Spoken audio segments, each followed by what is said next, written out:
The receipt sat on the table like a bomb waiting to explode. You know that feeling when something is so wrong that your brain refuses to process it? That's what Lily Chen felt, staring at the numbers, blinking repeatedly, like maybe she was hallucinating from exhaustion. Table 14. 2 scotches, 1 burger, 1 order of fries. Total, $47.50. Tip, $1,000, $1 million. Very funny, Marcus, she muttered, picking up the receipt. Some rich guy's idea of a joke. Probably thought it was hilarious to mess with the waitress. She'd seen it before. Customers writing outrageous amounts on the tip line, then disputing the charge the next day, making her look like she was trying to commit fraud.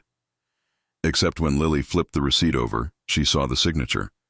Bold, decisive, clearly not joking. And stapled to it was a black American Express card with a yellow sticky note. Charge it, MS. Her hands started shaking. Lily, you good? Carlos called from the kitchen pass. You look like you've seen a ghost. I think someone just tipped me $1 million. The entire restaurant went silent.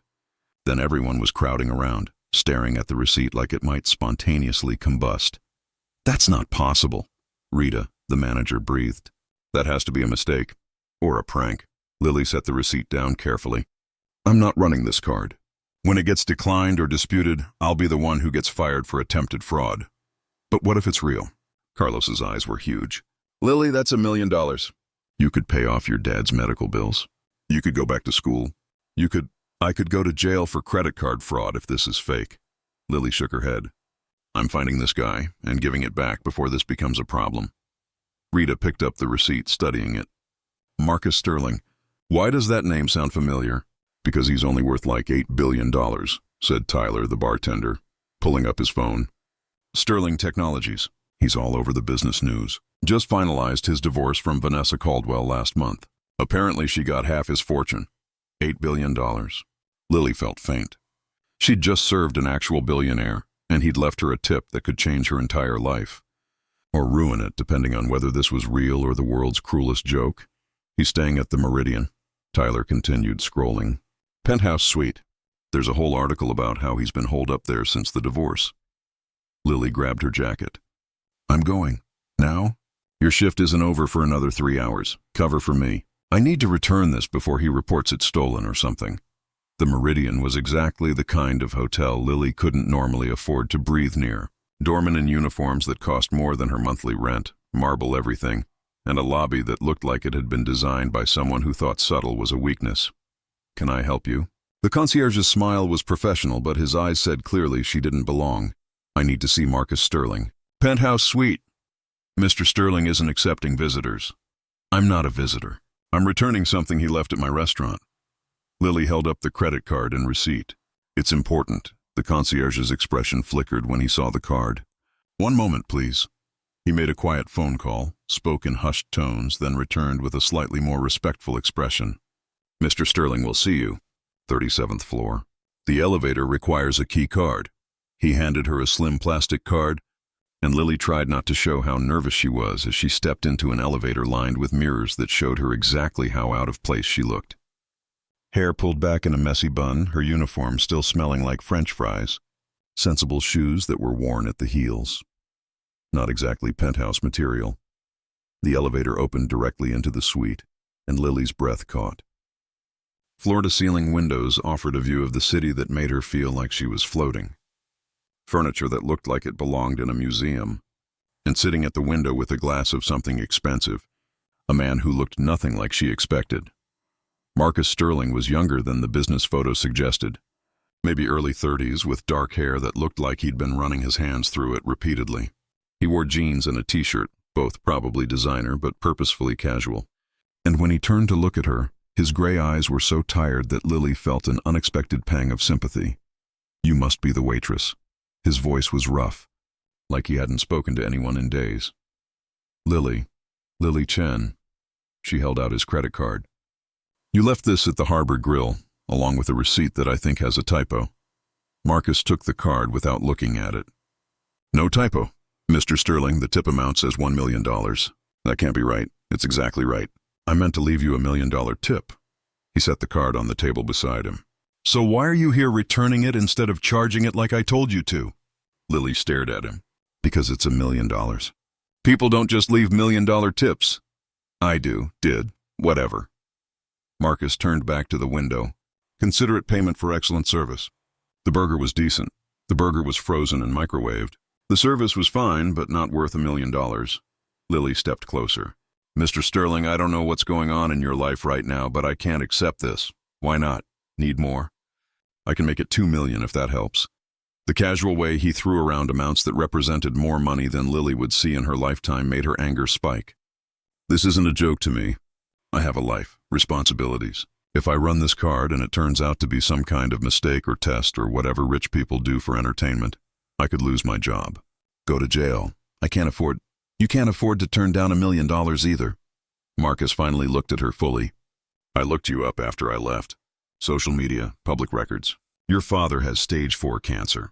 Medical bills over $200,000. You dropped out of your accounting degree to work 3 jobs. You're drowning, Lily Chen, and I just threw you a life preserver. The invasion of privacy should have made her furious. Instead, Lily felt exposed, vulnerable. How did you? I'm very good at finding information when I want to. And I wanted to know if you'd actually come here to return the money or just charge it and disappear. He smiled, but it didn't reach his eyes. Congratulations. You passed the test. This was a test? Everything is a test. Life is one long series of tests to see how people behave when given power or money or opportunity. Marcus picked up his drink. Most people fail. You didn't. You actually came here to return $1 million. Do you have any idea how rare that is? I'm not a saint. I'm just honest. Honesty is rarer than sainthood in my experience. He gestured to the chair across from him. Sit. Let me explain something. I'm not sitting. I'm giving you back your card and leaving. Please. The words seemed to cost him something. Just 5 minutes. Then if you want to leave, I'll let you go and never bother you again. Against her better judgment, Lily sat. The chair was obscenely comfortable, probably cost more than her car. 5 minutes. Marcus refilled his glass from a crystal decanter, didn't offer her any. I've been rich my entire adult life. Built my first company at 22, sold it for $50 million. Built another, sold for $300 million. Built Sterling Technologies, took it public, made billions. He said it without pride, just reciting facts. And in all that time, I've never met a single person who didn't want something from me. Friends who wanted investments. Women who wanted the lifestyle. Business partners who wanted connections. Even my ex-wife. He stopped, his jaw tightening. Your recent divorce, Lily said quietly. She married me for the money. I knew it. She knew it. We both pretended it was love because that made it easier. Then when the prenup proved ironclad, she spent 2 years making my life hell trying to get more. Marcus laughed bitterly, turned half my friends against me, leaked stories to the press about how I was cold and controlling, made me out to be a monster because I wouldn't give her more than the $500 million she was already getting. I'm sorry. Don't be. I made the choice to marry someone I didn't love because she fit the image I wanted. Trophy wife for the trophy life. He looked at Lily. But you had a legitimate chance at $1 million. Money that could solve every problem in your life. And you brought it back. Because it's not mine. Exactly. Because it's not yours. Marcus leaned forward. Lily Chen, I want to hire you. What? I need someone I can trust. Someone who won't steal from me or manipulate me or want me for my money. Someone honest to a fault. He pulled out his phone, tapping quickly. I'm offering you a position as my personal assistant. Salary of $200,000 a year. Full benefits. Signing bonus of enough to cover your father's medical bills. Lily's heart hammered against her ribs. You can't be serious. I'm completely serious. I need someone in my life who tells me the truth. Who won't let me make stupid decisions. Who actually gives a damn about doing the right thing. His gray eyes were intense. You proved today that you're that person. You don't know anything about me. I know you're honest.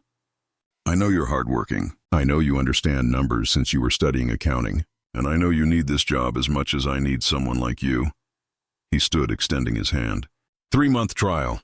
If it doesn't work out, you walk away with 6 months severance and those medical bills paid regardless. If it does work out, you have a career instead of 3 minimum wage jobs.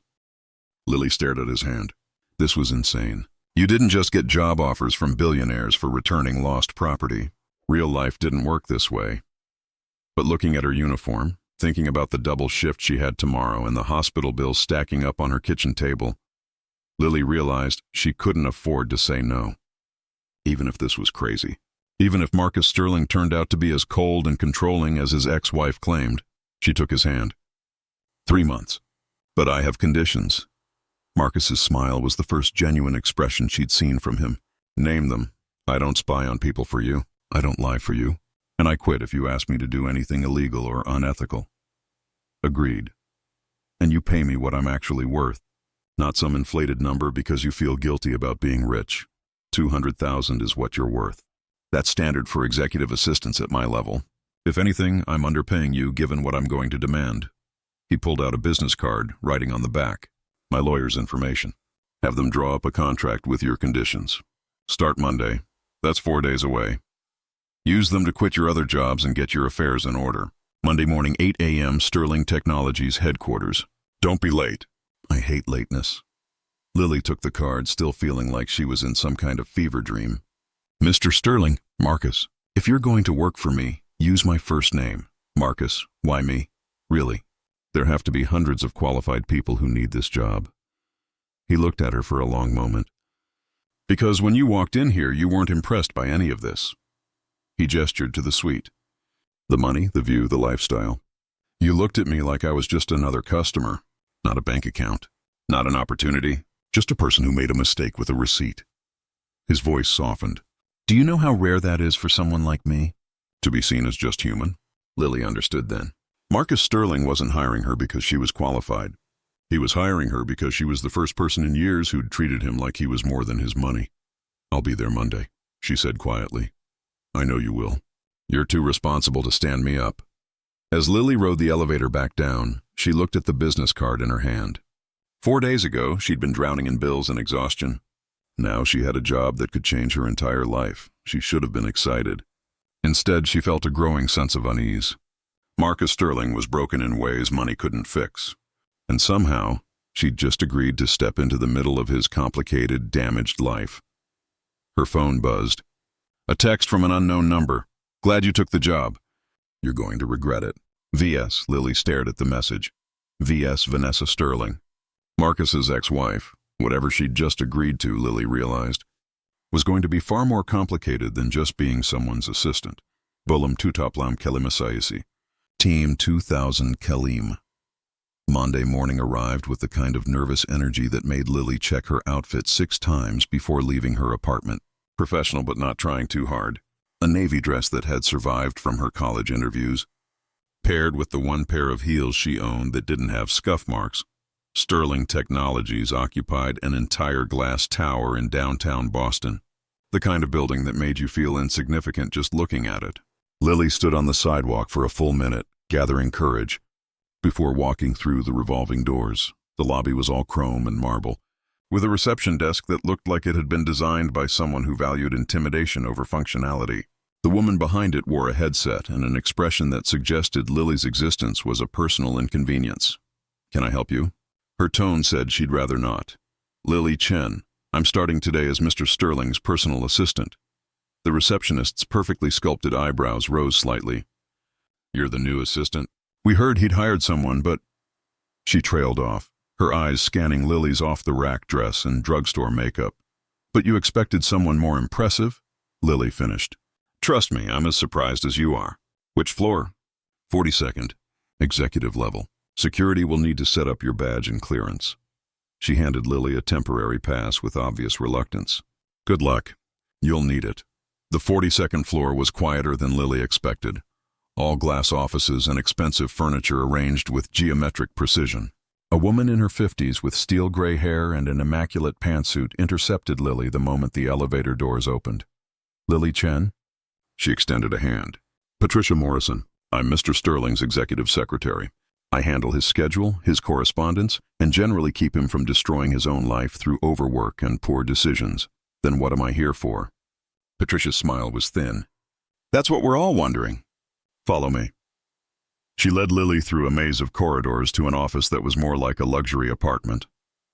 Floor-to-ceiling windows, minimalist furniture, technology that looked like it belonged in a science fiction movie. And behind a massive desk, Marcus Sterling, looking significantly less broken than he had at the hotel. You're early. He glanced at his watch. I like early. You said you hated lateness.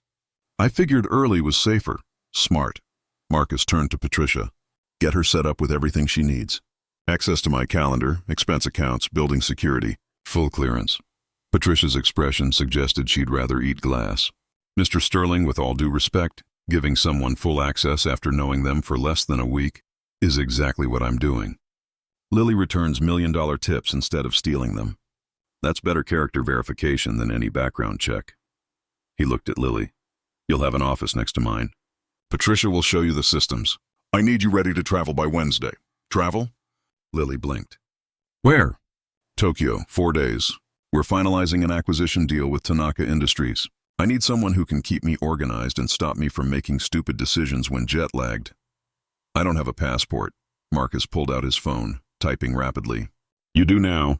Expedited service. It'll be ready by tomorrow. Next objection. I've never been to Japan. I don't speak Japanese. I don't know anything about international business deals. Good. Then you'll ask questions instead of pretending you know things you don't. That's exactly what I need. Marcus stood, gathering papers. Patricia, show her everything. And Patricia? Be nice. She's not going anywhere. After he left, Patricia turned to Lily with an expression that was carefully neutral. Let me be clear about something, Miss Chen. I've worked for Marcus Sterling for 8 years. I've seen him hire personal assistants before.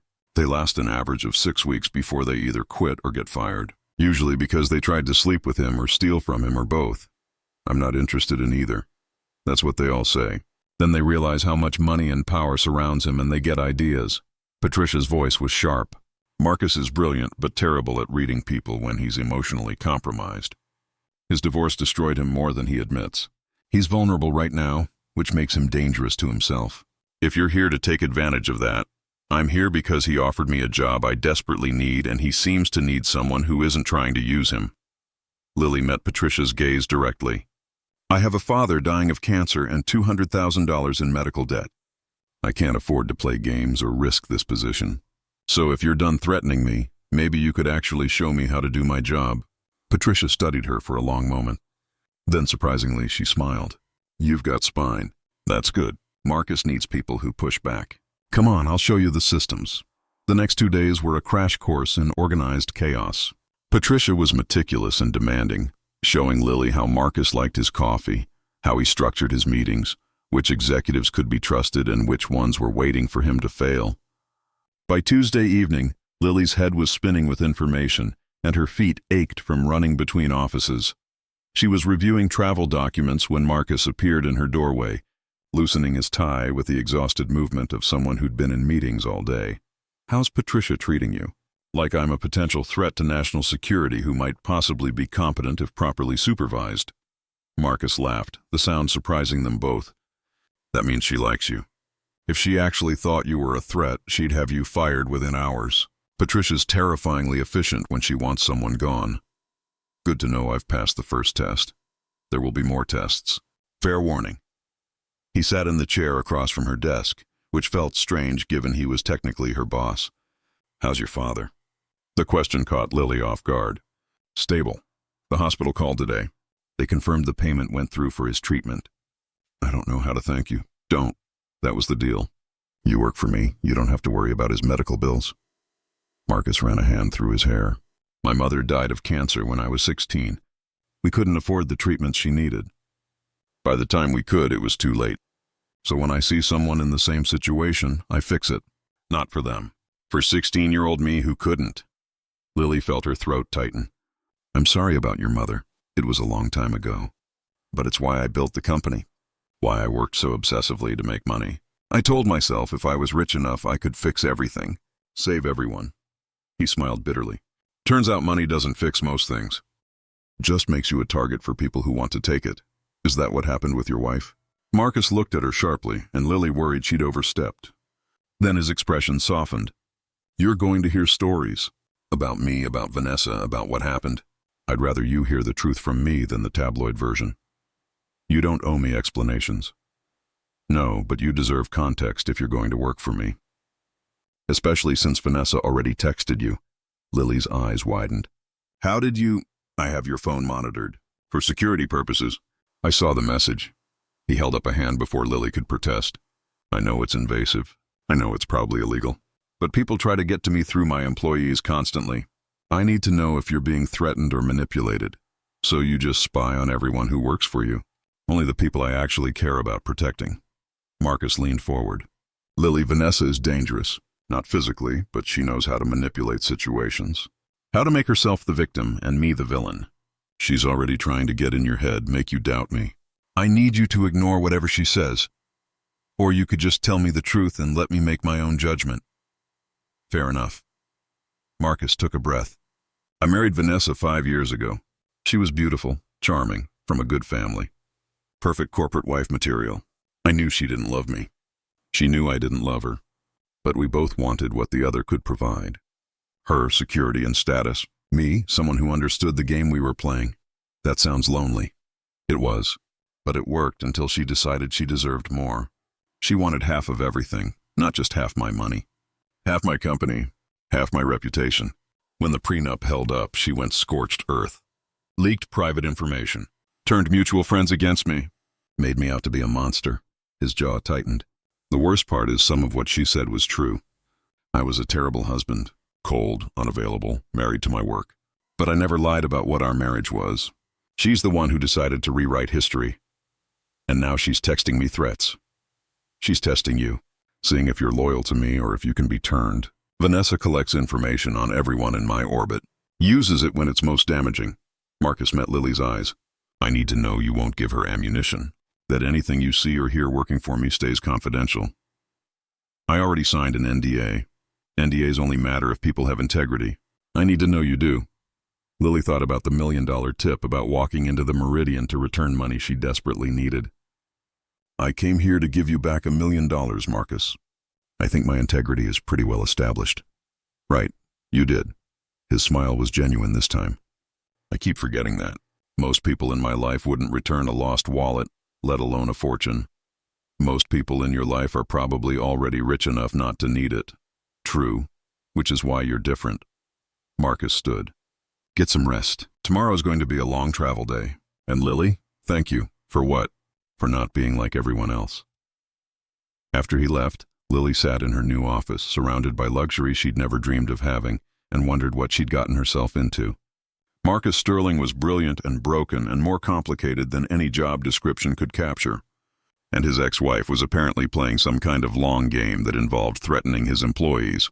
Her phone buzzed. Another text from Vanessa. He's lying to you. Ask him about Catherine Rodriguez. Ask him why she really left. Lily stared at the message. She should tell Marcus. Should show him the text and let him handle his crazy ex-wife. But something made her hesitate. What if Vanessa was telling the truth? What if there was more to Marcus's story than he'd admitted? She opened her laptop, typing Catherine Rodriguez Sterling Technologies into the search bar. The results made her blood run cold. Catherine Rodriguez had been Marcus's previous personal assistant. Hired 2 years ago, fired 18 months later. But the circumstances of her departure were what made Lily's stomach drop. Catherine had filed a harassment complaint against Sterling Technologies. Claimed Marcus had made unwanted advances. Created a hostile work environment. The case had been settled out of court, sealed with NDAs and enough money that Catherine had disappeared from public life entirely. Lily sat back, her mind racing. Marcus had told her previous assistants usually left within 6 weeks. He hadn't mentioned one left with a harassment settlement. Maybe Vanessa was right. Maybe Marcus Sterling was exactly the monster his ex-wife claimed. Or maybe there was more to the story. Maybe Catherine had lied, trying to get money from a rich man with a reputation to protect. Lily didn't know what to believe. But she knew one thing with absolute certainty. She'd just agreed to work for a man whose past was far more complicated than a simple divorce. And if she wasn't careful, she might end up as just another cautionary tale in Marcus Sterling's long list of damaged relationships. Her phone buzzed again. Marcus, stop Googling me and get some sleep.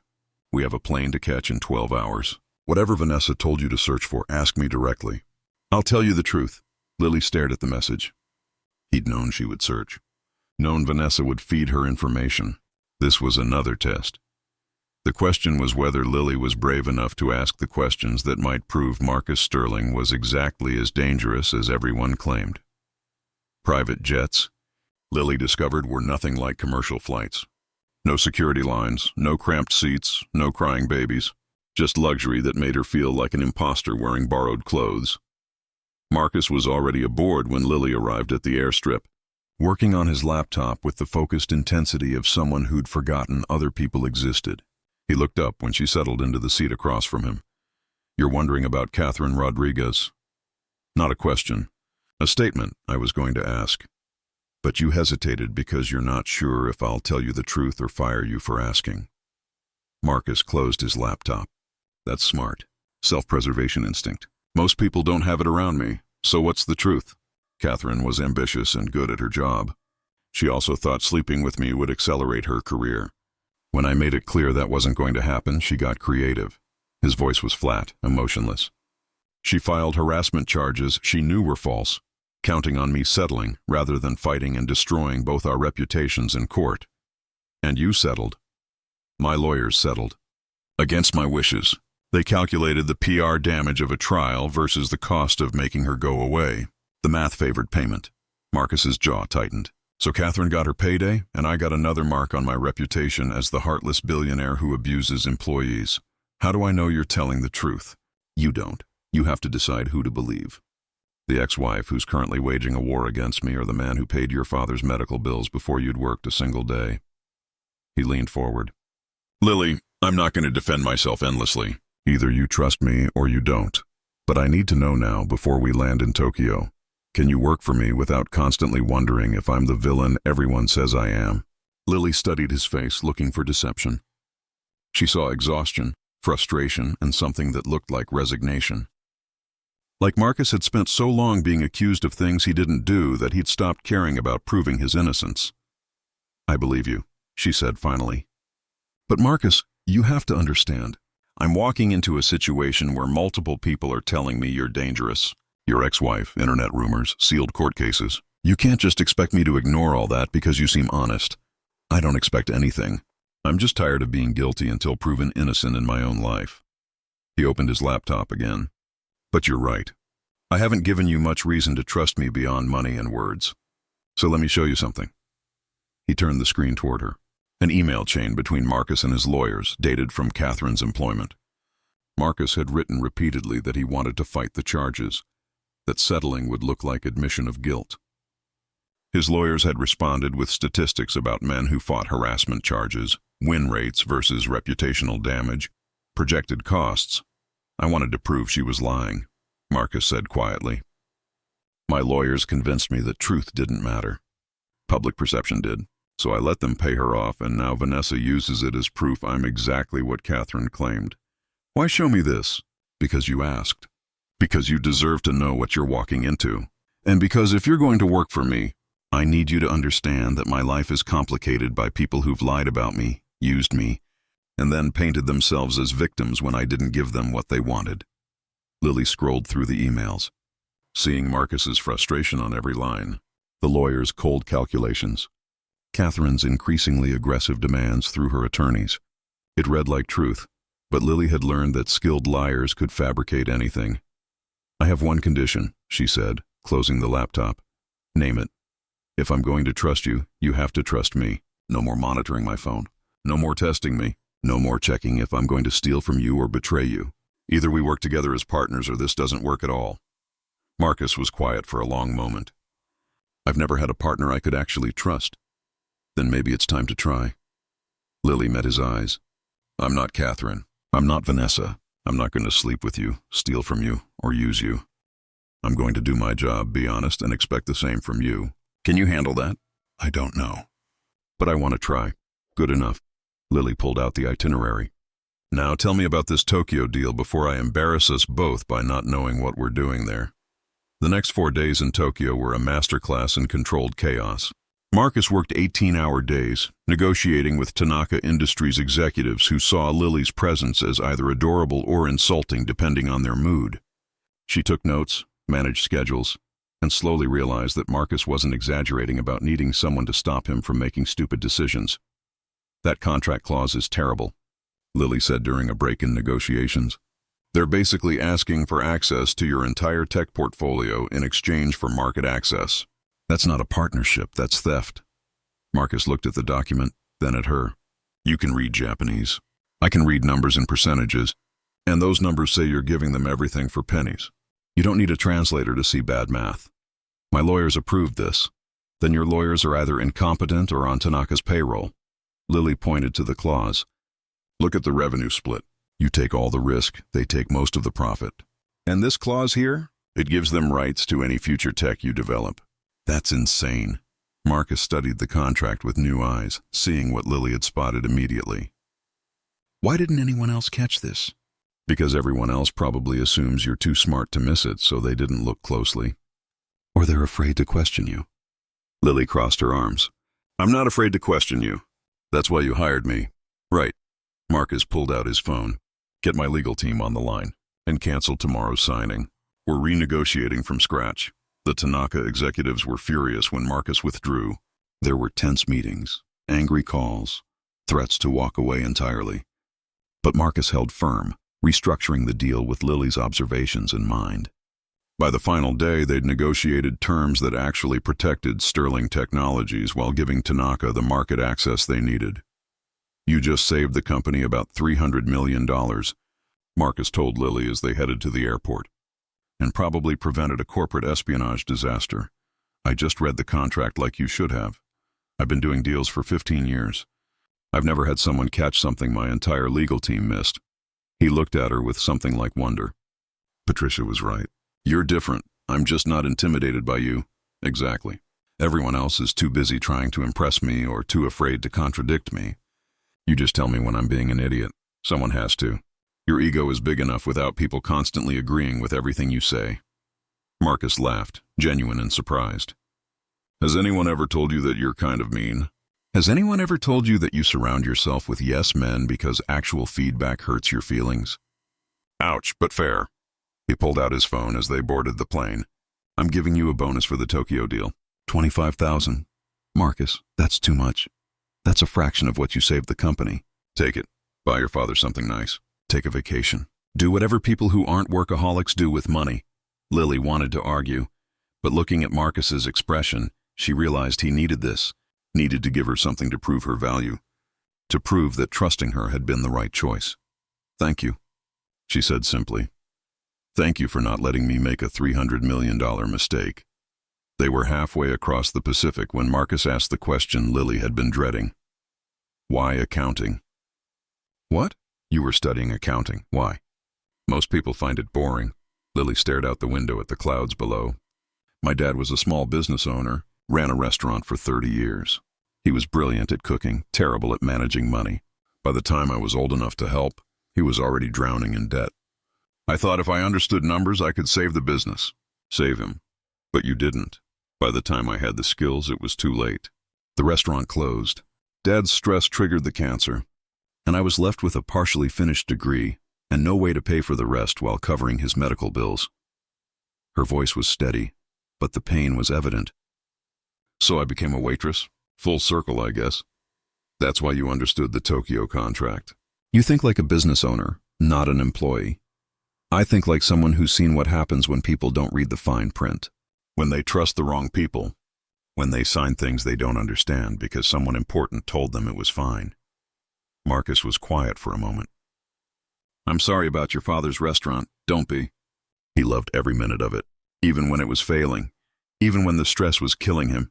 He loved cooking for people, making them happy. Lily smiled sadly. He said feeding people was the closest thing to magic he'd ever found. Even now, dying of cancer, he talks about recipes he'll never get to perfect. What was the restaurant called? Chen's Kitchen. Tiny place in Chinatown. Best dumplings in Boston, according to the 3 food critics who ever bothered to review it.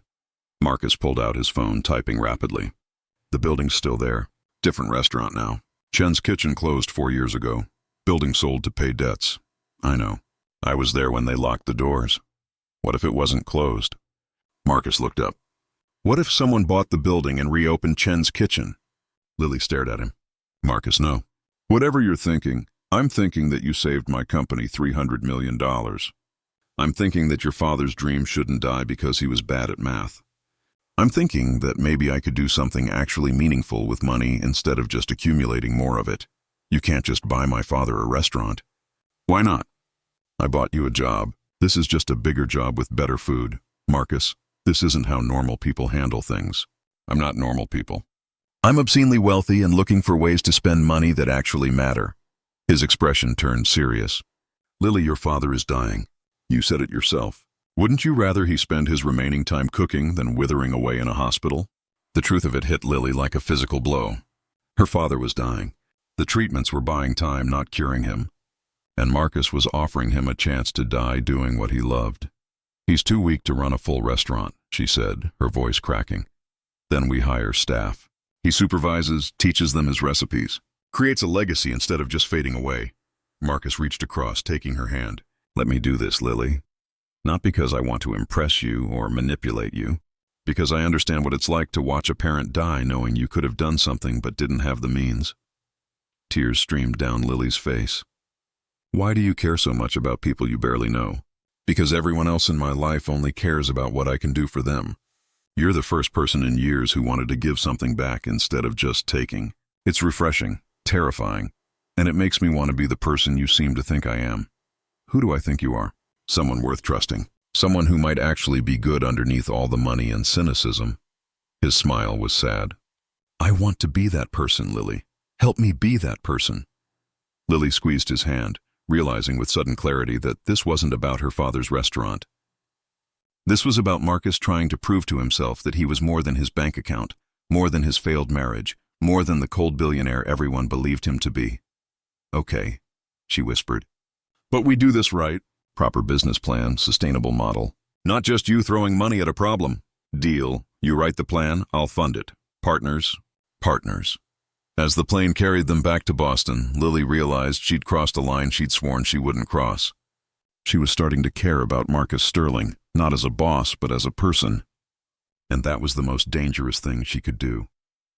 The photo appeared in the Boston Herald 3 days after they returned from Tokyo. Page 6. Gossip section, right between a celebrity divorce and a charity gala announcement. Marcus Sterling and his mysterious new assistant, photographed in Tokyo, heads bent together over a contract. Looking far too intimate for a professional relationship. The headline read, Tech Billionaire's Latest Conquest? Sterling spotted with young assistant amid divorce fallout. Lily stared at her phone screen, feeling sick. The photo was innocent, just them working, but the angle made it look like they were moments away from kissing. And the caption was worse, speculating about Marcus's pattern of relationships with employees, referencing Catherine Rodriguez without naming her, implying that Lily was just the latest in a long line. Don't read the comments, Patricia advised, appearing in Lily's office doorway with coffee. Never read the comments. That way lies madness. Too late, Lily scrolled through the vitriol. Gold digger, social climber, sleeping her way to the top. And those were the polite ones. How do people even know who I am? Someone leaked your information. Name, background, the fact that Marcus paid your father's medical bills. It's all over the gossip sites now. Patricia set down the coffee with a sympathetic expression. For what it's worth, those of us who actually work here know it's garbage. Marcus hasn't looked at you that way. He respects you, which is rarer. Does he know about this? He's known since 4 a.m. when his publicist called in a panic. He's in damage control meetings right now trying to figure out how to spin this. Patricia paused. Lily, you should know. Vanessa's lawyer called this morning. They're claiming the photo proves Marcus hasn't moved on from his pattern of inappropriate relationships with employees. They're trying to reopen the divorce settlement, arguing he violated the morality clause. Lily felt the room spin. There's a morality clause? In their settlement. If Marcus engages in certain behaviors within 5 years of the divorce, Vanessa gets additional compensation. Dating employees is explicitly listed. Patricia's expression was grim. Even if you two aren't actually involved, this photo gives Vanessa ammunition to claim he is. She could take him for another $100 million. That's insane. We're not dating. We're not involved. This is a complete fabrication. Doesn't matter. The appearance is enough for a legal challenge. And Vanessa has very expensive lawyers who specialize in making appearances look like facts. Marcus appeared in the doorway, his expression thunderous. Lily, my office, now! She followed him, her heart pounding. This was it. He was going to fire her to protect himself from Vanessa's legal maneuvering. She'd had this job for less than a month and already managed to become a liability.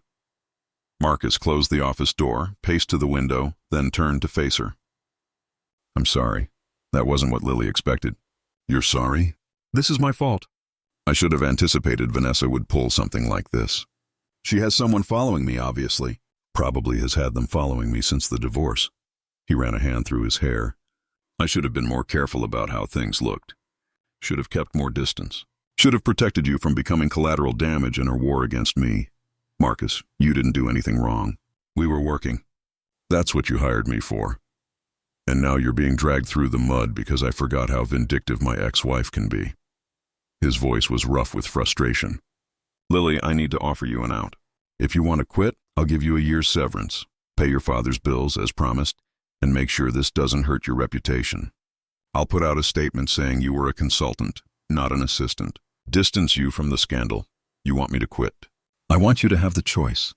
Because if you stay, this gets worse. Vanessa won't stop with one photo. She'll manufacture more evidence, create more stories. She'll make your life hell to get to me.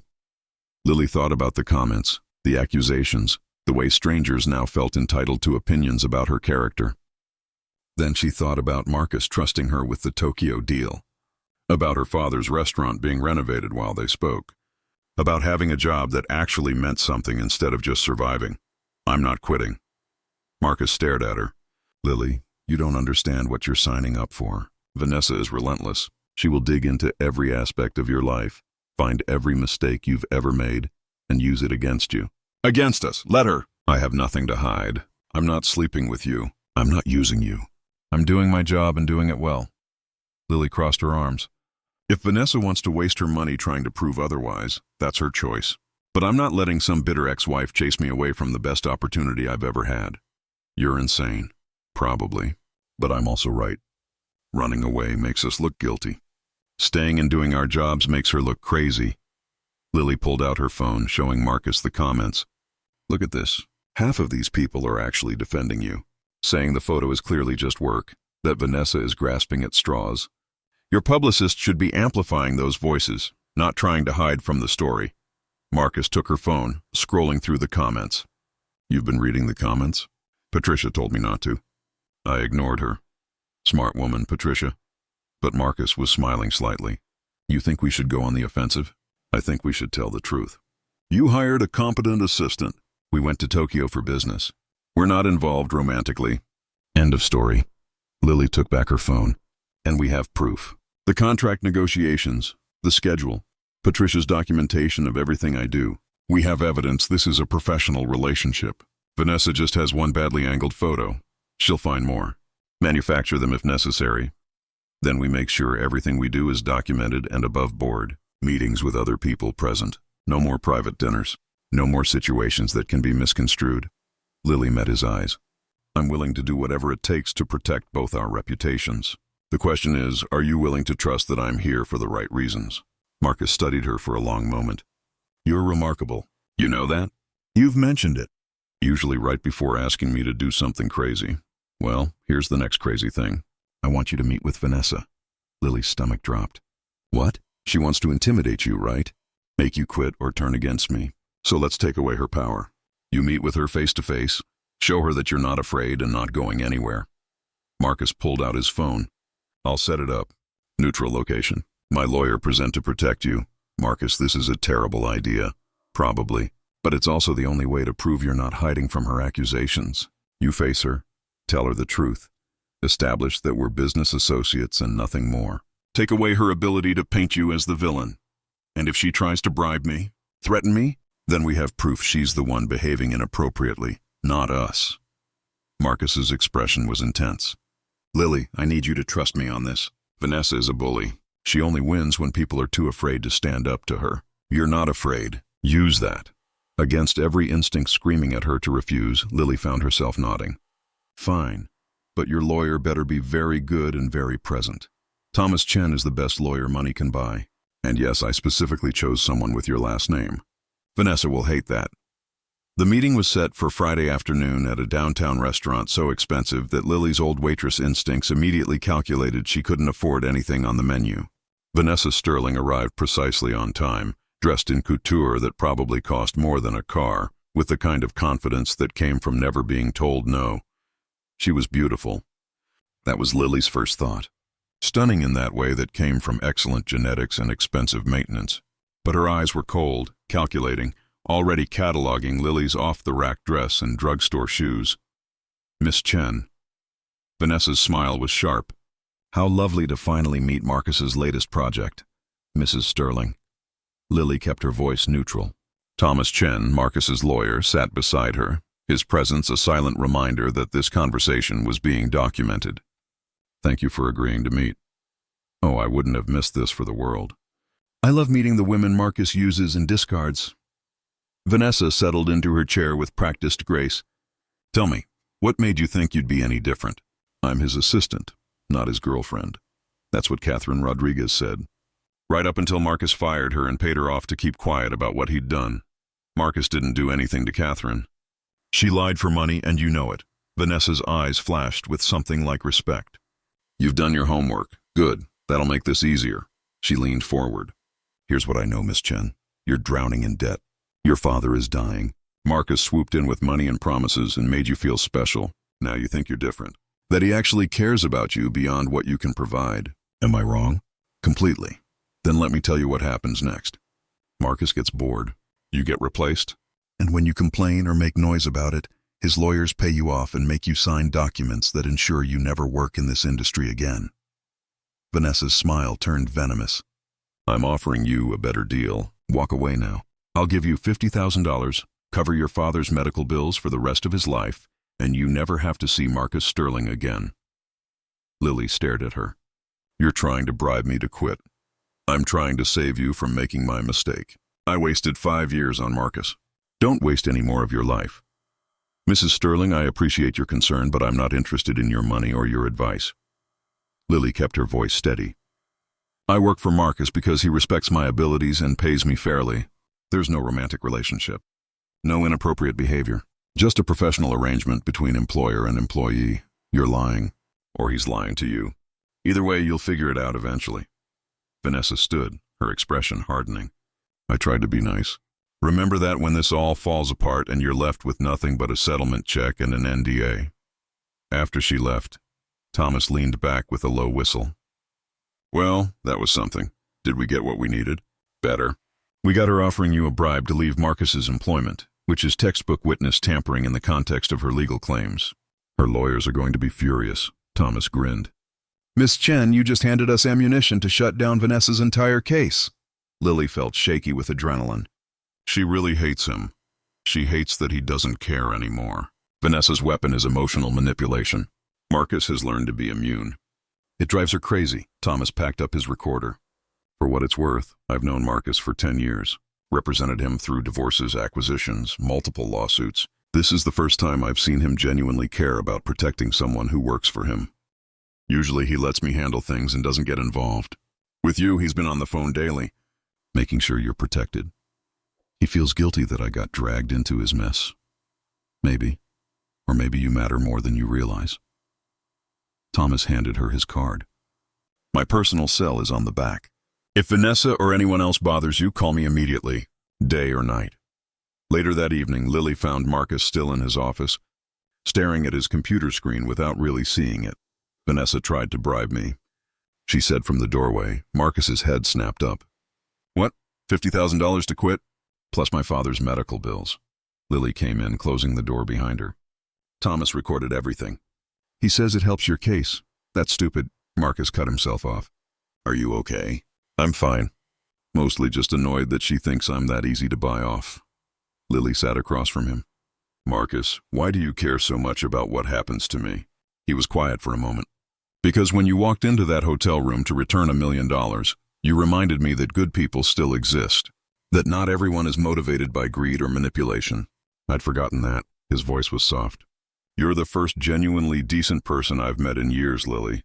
And I will do everything in my power to protect you from becoming cynical and broken like me. You're not broken. Yes, I am. Vanessa's right about that much. But maybe having someone like you around means I don't have to stay broken forever. Lily felt her heart do something complicated. This wasn't about money or professional respect anymore. This was about two damaged people recognizing something valuable in each other. Marcus, she started, not sure how to finish. I know. This is dangerous territory. Employer, employee, professional boundaries. He looked at her with devastating honesty. But Lily, I need you to know, if circumstances were different, if I wasn't your boss and you weren't my assistant and Vanessa wasn't trying to destroy both our lives, I would absolutely be falling for you. The words hung between them, dangerous and thrilling and completely impossible to act on. Good thing circumstances aren't different then, Lily managed. Good thing, Marcus agreed. But neither of them looked away, and the tension between them said everything their words couldn't. Bolum 5 Toplam Kilime Saisi, Tom 2000 Kilim, the renovated Chen's Kitchen opened on a Tuesday morning in early October, 3 months after Lily had walked into a hotel to return $1 million tip. Her father stood in the doorway, tears streaming down his face, staring at the gleaming kitchen that looked exactly like his old restaurant but better. This is too much, he whispered in Mandarin. Lily, this is too much. It's not from me, Dad. It's from my boss, Marcus Sterling. He wanted to do something meaningful with his money. Lily held her father's frail hand, feeling the tremor that had become constant. He thought you should spend whatever time you have left doing what you love. I need to thank him. He's coming for the soft opening this weekend. You can thank him then. Lily blinked back tears. Dad, I know it's not the same as the old place, but Marcus hired your old sous chef and Teresa from the front of house. They're coming back. Your team is coming back. Her father turned to look at her, his eyes sharp despite his illness. This man, your boss, he cares about you. He cares about doing the right thing. No, he cares about you. Her father's smile was knowing. A man doesn't recreate another man's dream just for business reasons. He does it because he loves the man's daughter. Dad, it's not like that. Marcus is my employer. That's all? That's what your mother said about me when we met. She was waitressing. I was the new cook. She insisted it was just professional. He chuckled. We were married 6 months later. Lily wanted to argue, but her phone buzzed. Marcus, how's your dad taking it? She snapped a photo of her father examining the kitchen with wonder and sent it back. He's crying. Says it's too much. Plans to thank you personally. Tell him he doesn't have to. Watching you smile is thanks enough. Lily stared at the message, her heart doing that complicated thing it had been doing more and more around Marcus. They'd been so careful since the Tokyo photo. No private meetings, no dinners alone, everything documented and professional. But texts like this, small moments of honesty, kept slipping through their careful boundaries. You're going to make me cry too. Stop being nice, never get used to it, see? Her father gestured to her phone. That smile. That's not a boss-employee smile. That's something else. Dad, please. Marcus and I can't be anything other than professional. His ex-wife is watching everything we do, waiting for us to slip up. The media is already calling me a gold digger. If we actually got involved, it would destroy both our reputations. Since when do you care about reputation? You came here to return $1 million. You don't make decisions based on what other people think. This is different. Why? Because you're afraid? Or because you actually have feelings for him and that terrifies you? Lily opened her mouth to deny it, then stopped. When had she started lying to her father? Both. I have feelings for him, real ones. And it terrifies me because nothing good can come from it. Marcus is brilliant and broken and completely out of my league. And I'm just someone who happened to be honest at the right moment. Lily, look at me. Her father gripped her hands with surprising strength. I'm dying. We both know it.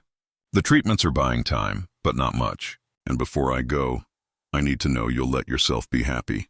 That you won't spend your life being afraid to feel things because they might hurt. Loving people hurts when you lose them. Yes, but not loving them hurts worse. That's just slow death instead of quick pain. His eyes were fierce. I loved your mother for 30 years. When she died, I wanted to die too. But I had you and those memories and the knowledge that I'd lived instead of just existed. That's what I want for you, to live even if it's scary. Lily hugged him carefully, feeling how thin he'd become. When did you get so wise? I've always been wise. You just never listened before. The soft opening on Saturday was invite only, a test run for the staff and a way to work out kinks before the public opening. Marcus arrived exactly on time, dressed casually in dark jeans and a button-down that made him look less like a billionaire and more like someone approachable. Lily's father insisted on cooking for him personally, disappearing into the kitchen with the energy of a man 20 years younger. Teresa seated Marcus at the best table, the one with a view of both the kitchen and the street, and Lily found herself sitting across from him despite her intention to keep things professional. "Your father looks happy," Marcus observed, watching through the kitchen window as her father directed his staff with practiced precision. "He is. For the first time in years, he's actually happy." Lily's throat tightened. "Thank you for giving him this, for letting him go out doing what he loves instead of wasting away in a hospital. Thank you for letting me do something that actually matters. Most of my money goes to investments and acquisitions. This feels real." Teresa brought out the first course, xiao long bao, delicate soup dumplings that her father had perfected over decades. Marcus picked one up with chopsticks, his technique surprisingly good, and bit carefully to avoid burning himself on the soup inside. His expression of pure pleasure made Lily smile. "Good? Incredible. Best I've ever had, and I've eaten at every Michelin-starred Chinese restaurant in 3 countries. Marcus finished the dumpling. "Your father is an artist. He'd love to hear you say that, though he'd probably argue that cooking is craft, not art. He's very particular about terminology. Sounds like someone else I know." Marcus's smile was warm. "You get that from him? The precision with language?" "Probably. Dad's very specific about recipe measurements. Everything has to be exact or it doesn't work. I guess I applied that to numbers instead of cooking." They ate through multiple courses, each one better than the last. Her father's signature dishes, the ones that had made Chen's kitchen legendary in its heyday. Mapo tofu, with the perfect balance of heat and numbing Sichuan peppercorn. Hand-pulled noodles in a rich broth that Marcus insisted was life-changing. Crispy pork belly that dissolved on the tongue. "This is why you became a waitress," Marcus said after the main courses. "Not because you needed money. Because you grew up around this. Food is love language. Dad always said feeding people was the closest thing to magic he'd found. Making someone's day better with a good meal." Lily watched her father through the kitchen window. "I wanted to understand that magic. Turns out I'm better with numbers than recipes. You're better with people than you think. You saw through me immediately. Saw that I needed honesty more than flattery. You weren't that hard to read. Rich, lonely, desperate for someone to tell you the truth." Lily smiled. "Plus, you tipped $1 million. That's not the behavior of someone thinking clearly. I was drunk, emotionally devastated. Had just finalized the divorce that afternoon." Marcus's voice was quiet. "I meant to tip 1,000. Fat-fingered the amount. By the time I realized the mistake, you'd already found me to return it." Lily stared at him. "You never told me it was a mistake, because your reaction told me everything I needed to know about your character. Most people would have kept it and hoped I didn't notice. You tracked me down to return it." He met her eyes. "That's when I knew I wanted you in my life somehow. Even if I had to invent a job to make it happen." "You invented the job?" "I expanded an existing need." "I did need an assistant. I just needed one who I could actually trust. Someone who saw me as human instead of an ATM." Marcus reached across the table, stopping just short of taking her hand. "Lily, these past 3 months have been the best 3 months I've had in years. Not because business is good. Because you make me remember why I started building companies in the first place. To solve problems. To help people. To do something meaningful instead of just accumulating wealth. Marcus, we can't—" "I know. Professional boundaries. Vanessa watching. The optics of everything we do." His hand retreated. "But I need you to know that if circumstances were different, I would be pursuing you with everything I have. You're brilliant and kind, and you don't take my bullshit. You're exactly what I didn't know I needed." Lily's heart was racing.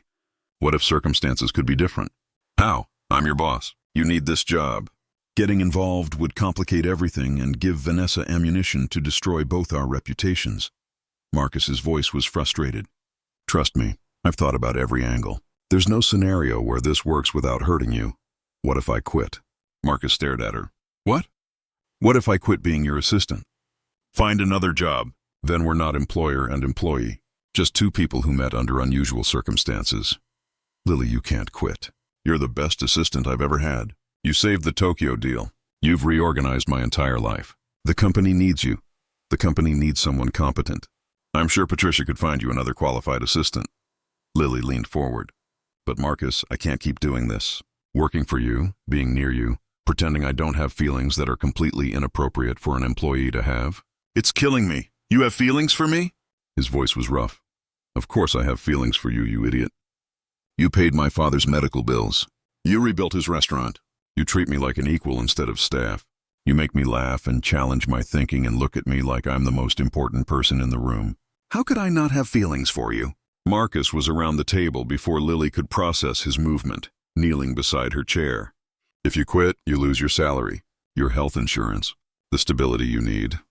I'll find another job. I have skills, an almost completed accounting degree, 3 months of experience working for one of the richest men in America. I'll be fine. What about Vanessa? She'll spin this as me firing you for refusing my advances or something equally damaging. Let her. We have Thomas's recordings. We have documentation of everything. We can prove our relationship was professional while I worked for you. Lily touched his face, feeling the slight stubble he'd missed shaving. Marcus, I don't want to spend my life being afraid of what other people think. I want to take risks, feel things, live instead of just surviving. Your father said something similar, didn't he? He's dying. It's making him philosophical. Lily smiled through tears. But he's right. I've been so busy protecting myself that I forgot how to actually live. You reminded me, and I don't want to lose that because we're afraid of gossip and legal complications. Marcus stood, pulling Lily to her feet. If you quit, I'm keeping you on retainer as a consultant. Same salary, same benefits, just a different title. I'm not letting you sacrifice your security for this. That's still potentially problematic. Then I'll date my consultant. Vanessa can't complain about that. There's no morality clause about consultants. His hands framed her face.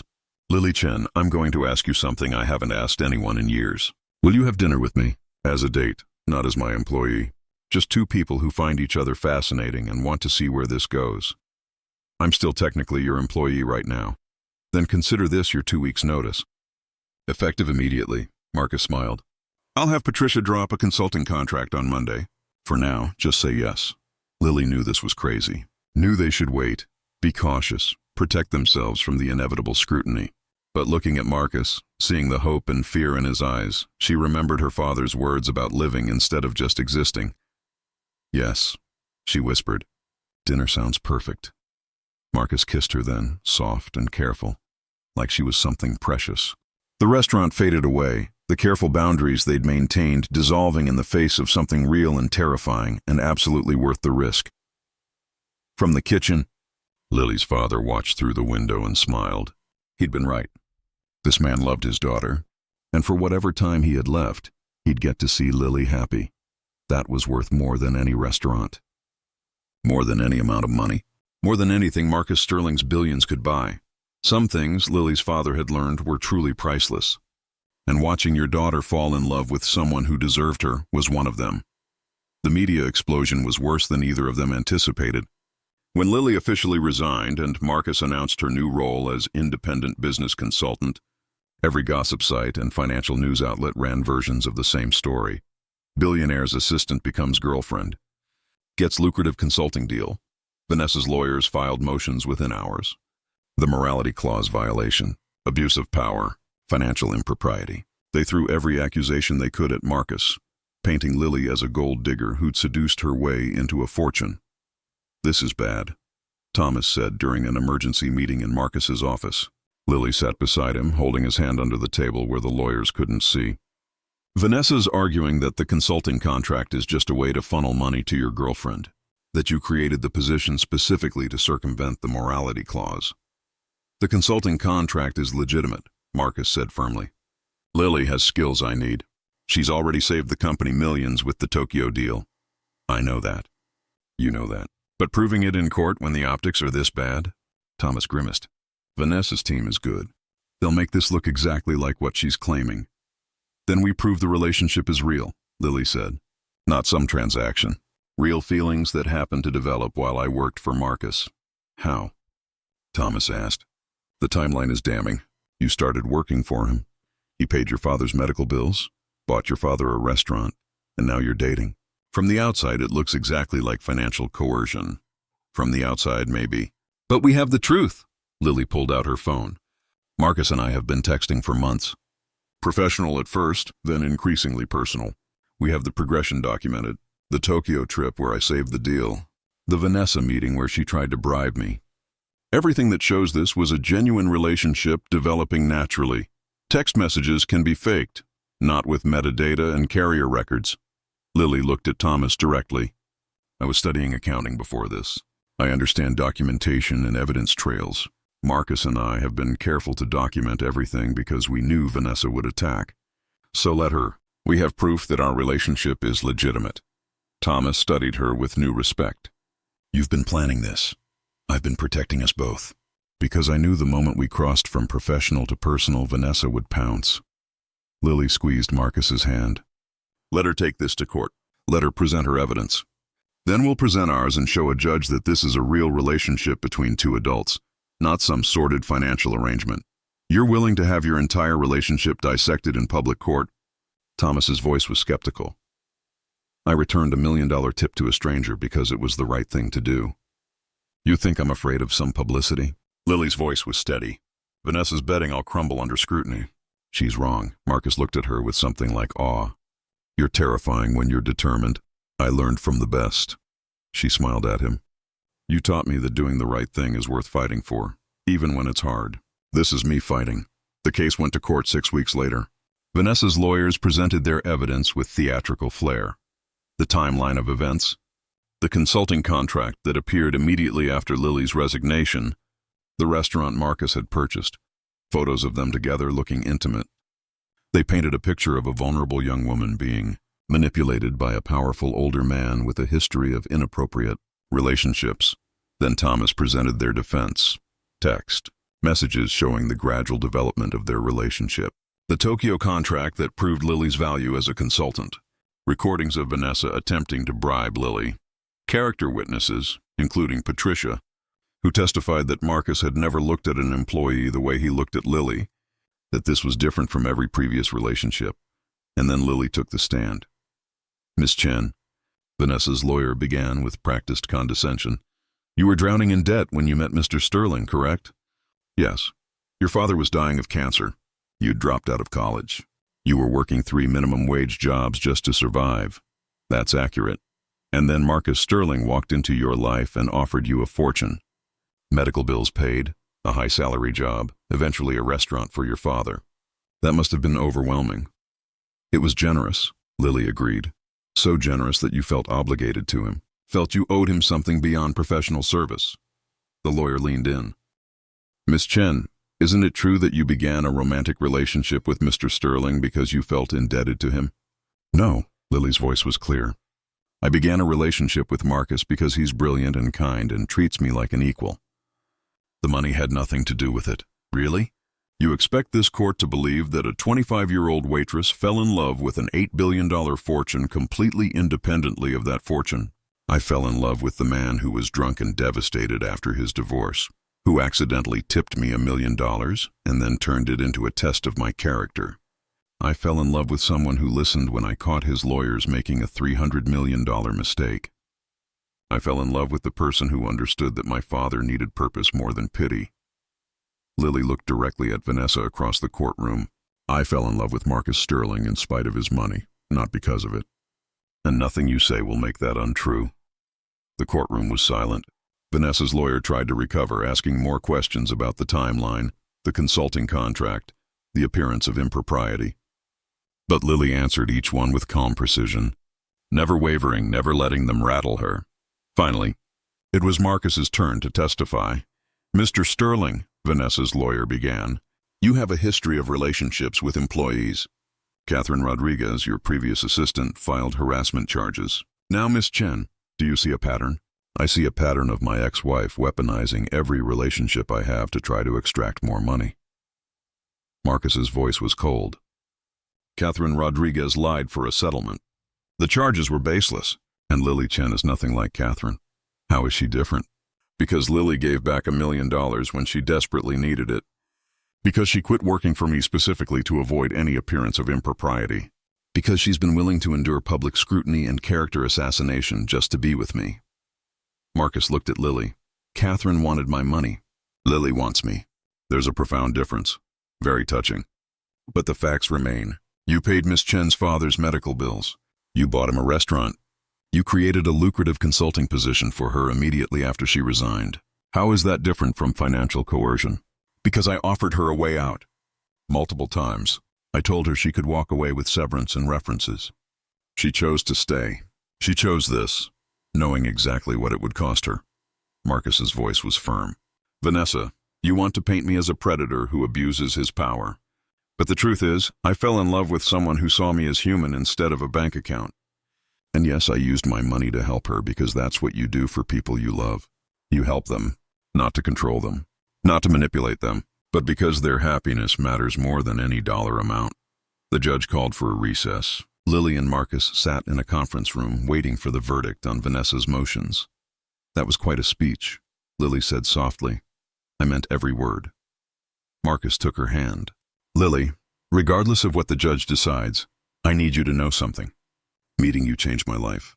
Not because you're convenient or useful or any of the things Vanessa's trying to claim, but because you made me remember what it feels like to be seen, really seen. Not as Marcus Sterling, billionaire, just as Marcus, a person who makes mistakes and tries to do better. You are doing better. You've helped my father, reformed your company's practices, treated your employees like humans instead of resources. Lily squeezed his hand. Win or lose this case, you're already a better person than Vanessa claims. But I'm scared. What if the judge believes her? What if we lose and you're out another $100 million because of me? Then I'm out $100 million. Lily, I'm worth $8 billion. I can afford to lose $100 million if it means keeping you. Marcus pulled her closer. The money doesn't matter. You matter. Us matter. Everything else is just numbers. Thomas burst in, his expression unreadable. The judge has a verdict. They filed back into the courtroom. Vanessa sat across the aisle, perfectly composed, confident. The judge, a stern woman in her 60s, reviewed her notes before speaking. I've heard testimony from both sides regarding the alleged morality clause violation. Mrs. Sterling's team argues that Mr. Sterling engaged in an inappropriate relationship with an employee, attempting to circumvent the clause through creative contract restructuring. Mr. Sterling's team argues this is a legitimate relationship between consenting adults that developed naturally. The judge looked at Vanessa. Mrs. Sterling, I've reviewed your evidence. The timeline, the financial transactions, the consulting contract. And I've reviewed Mr. Sterling's defense, including text messages, witness testimony, and documentation of Miss Chen's professional contributions. She paused. What I see is not a powerful man coercing an employee. I see a young woman who demonstrated remarkable integrity by returning money she desperately needed. I see a man who recognized that integrity and offered her opportunities based on merit. And I see two people who developed genuine feelings while trying very hard to maintain appropriate boundaries. Vanessa's lawyer stood. Your Honor, the appearance alone. The appearance, the judge interrupted, is not evidence of wrongdoing. Plenty of workplace romances begin professionally and become personal. That doesn't constitute manipulation or abuse of power, especially when, as in this case, the employee voluntarily resigned to avoid impropriety before the relationship became romantic. She looked at Marcus and Lily. Mr. Sterling, your consulting contract with Miss Chen is legitimate. Her contributions to your business are documented and valuable. The fact that you're also romantically involved doesn't negate her professional worth or suggest financial coercion. Your Honor. Vanessa's lawyer tried again. The morality clause specifically states, the morality clause, the judge said firmly, refers to inappropriate relationships with current employees. Miss Chen was not Mr. Sterling's employee when their romantic relationship began. The clause does not apply. She banged her gavel. Mrs. Sterling's motion is denied. This case is dismissed. The courtroom erupted. Vanessa's face went white with fury. Her lawyer was already arguing for an appeal, but the judge was unmoved. Outside the courthouse, reporters swarmed them with questions. Marcus pulled Lily close, shielding her from the cameras. Mr. Sterling, how do you respond to accusations that you're dating your former employee? I'm dating an extraordinary woman who happened to work for me briefly. The fact that she was my assistant is irrelevant to our relationship. Marcus looked directly at the cameras. Lily Chen is brilliant, kind, and completely out of my league. I'm lucky she tolerates me, let alone loves me. Any other questions? Miss Chen, what do you say to people who claim you're a gold digger? Lily stepped forward, her voice clear. I say they've never returned $1 million they desperately needed. I say they've never quit a job to maintain their integrity. I say they're judging me based on gossip instead of facts. And I say, I don't care what strangers think about my relationship. Marcus and I know the truth. That's enough. 6 months later, Lily stood in the renovated Chen's kitchen, watching her father teach a cooking class to young aspiring chefs. The restaurant had become exactly what Marcus envisioned, a legacy. Her father was too weak to cook full-time now, but he could still teach, still pass on his knowledge to the next generation. Marcus appeared behind her, wrapping his arms around her waist. How's he doing? Happy, tired, but happy. Lily leaned back against him. Thank you for this, for giving him purpose in his final months. Thank you for teaching me that money is only valuable when it's used for something meaningful. Marcus kissed her temple. I have something for you. He pulled out a small velvet box, and Lily's heart stopped. Marcus, I know we said we'd wait. Take things slow. But Lily, I don't want slow. I want forever. I want to wake up next to you every morning and fall asleep beside you every night. I want to build a life together, not just a relationship. He opened the box, revealing a simple, stunning diamond. Marry me. Not because of money or appearances or what anyone else thinks. Marry me because you're the best thing that ever happened to me, and I don't want to spend another day without you as my partner in everything. Lily looked at the ring, then at Marcus, then at her father teaching in the kitchen.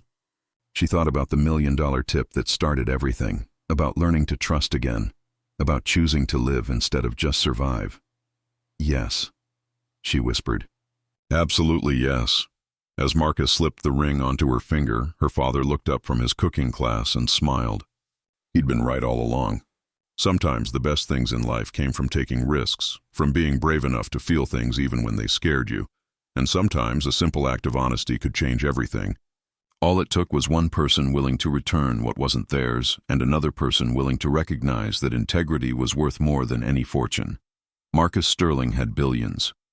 But the most valuable thing he'd ever found was a waitress who taught him that some things couldn't be bought. Integrity, genuine love, and the courage to be seen as human instead of just rich.